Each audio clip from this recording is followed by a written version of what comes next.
पाटना के पकी सांडकिया डोमावा छानेला दोकान डोमावा छानेला दोकान घोडावा चढल अइले शुभम बाबू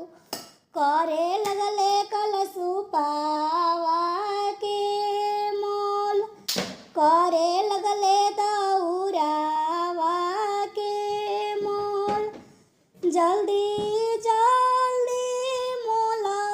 करू डोमावा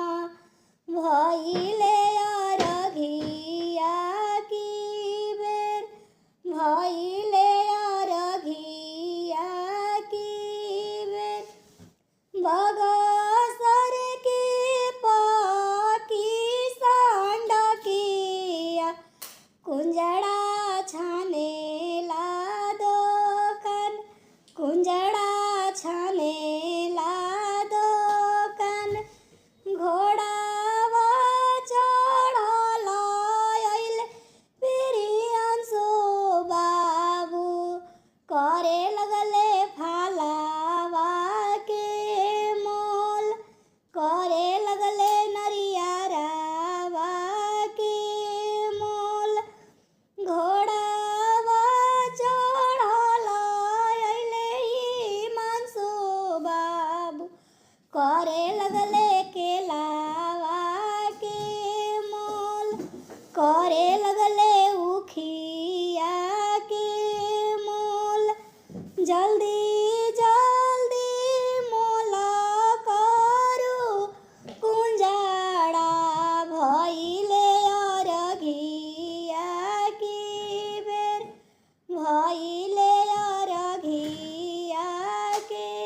बेर आरा के पकी सांडकिया बजजवा छानेला दोकान